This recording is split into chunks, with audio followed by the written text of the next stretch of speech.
Then they praised the gods of silver and stone. Idolatry. There's 3 or 4 times in the Old Testament where it's talked about the fact, and it's talked about in a humorous way in Habakkuk and in Jeremiah, a couple of places. The prophets say, basically, you know, people, we're pretty strange. You go out, you cut a tree down, you take half of the wood of the tree, and you make this altar. You make a statue, and you bow down before the statue of the tree. You take the other half of the tree, you cut it up, and you use it as firewood. The prophets say, is that insane or what? You take the gold and you make a statue of it and you bow down to the gold statue, but the other gold you just put on your rings or you put on jewelry on your body. Idolatry. Do you and I at times lift up things in our lives and place them up over the worship of God? Place them up over our relationship with Jesus Christ. It may be financial, it may be our goods, it may be our homes, it may be your attitude, which gets back into the blasphemy, the arrogance, and the pride.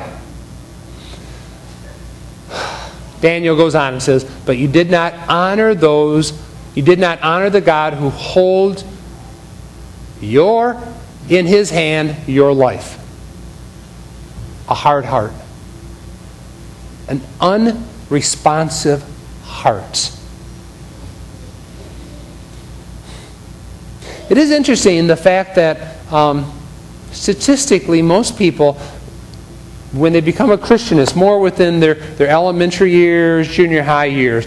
As we get older in life, it can be harder to accept Christ into our life because our heart gets hard. The same is true with issues within marriages, issues with friends, or maybe people who used to be friends. You know, when we have loved somebody and walked with somebody, and when issues take place, our heart starts to get hard. And a hard heart can't have anything grow in. You know, you think about the fact that earlier this summer we needed rain, and there was some ground that was getting pretty hard. If there's a drought of rain, the ground gets so hard you can't plant the soil. Or you can't plant the seed into the soil. And there's no nourishment in the soil to allow that seed to sprout and to grow. There has to be a humbling of our hearts in order to grow. A humbling of our hearts. Belshazzar had a hard heart, an unresponsive heart to God. You and I sometimes have that. And I know some people that are older and have never walked in a relationship with Jesus Christ. They know it all, but they haven't made that step yet because it's like their heart has become too hard. But I love the fact that the Old Testament prophet says God desires to remove our heart of stone and give us a heart of flesh. Take away the heart of stone and give us a heart of flesh. And I think, friends, that's not just for our relationship with God. I think it deals with our relationship with each other. Sometimes our hearts can become so hard with one another, whether it's a spouse or a child or a parent, or whether it's me.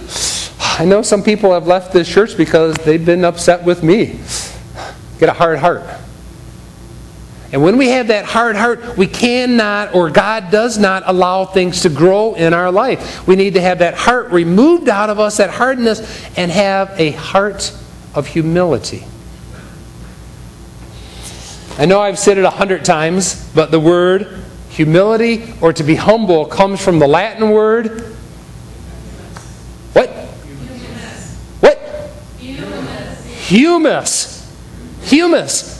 Fertile soil. Now, Mick, you've done a lot of sort of farming in the past. I mean, if the soil is not going to be fertile, when you plant a lot of crops, you're not going to get a whole lot if the soil is not fertile. if there's not a humus, if it can't grow. David says to Belshazzar, Belshazzar, you got pride, you got arrogance, you blaspheming, you are doing adultery, and your heart is hard because you think nobody can get into Babylon. But he goes on to the next verse. And he translates what was written by the hand. Many, many Tekka Parson. Simply these words mean many. God has numbered the days of your reign and brought it to an end. Tekka, you have been weighed on the scales and you have been found wanting.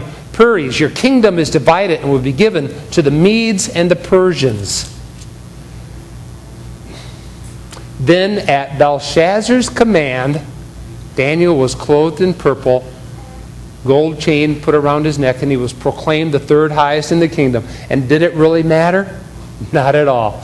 Because that night the king was slain. Darius of the Medes and Persians at the age of 62, and this is one of these, again, historically, within the secular world, they haven't found some of the archaeological evidence for Darius yet. I believe they will someday. Some people think that Darius and Cyrus, who comes in a couple years later, that it's the same person but just a different name for him, like calling me Pastor Greg or Chaplain Greg. Same person, different name.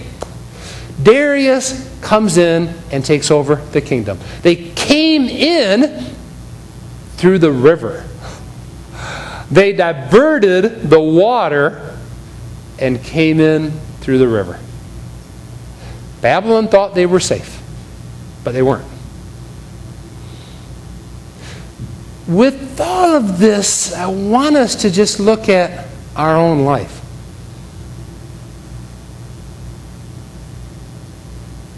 Where are you in relationship to Jesus Christ? Where are you? Are you struggling with some pride within your life, saying, you know, I can do this on my own. I really don't need to turn to the Lord. Are you struggling with arrogance of, it's all me?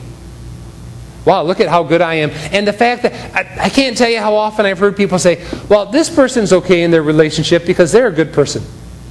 They give a lot to God or to the community. They do a lot. They volunteer a lot. And I think, no, it's not about what you do. It's about what somebody has done. It's not about who you are. It's about who that other person is. Do you struggle with blasphemy? A lot of us would probably say, no, we really don't. But the question is, do we? Do we make sacrilegious that which God says is holy? And our bodies are a temple of the Holy Spirit. Do we do things to our body which is blaspheming against God?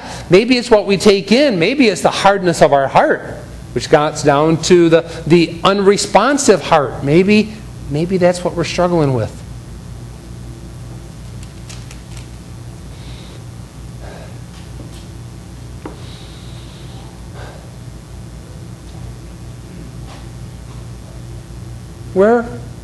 Where are you? You know, we can sing the praise song. Sherry, awesome this morning. All four of them went with Daniel 5 right now. Pretty amazing how the Holy Spirit works that out. But I'm just wondering, where are you?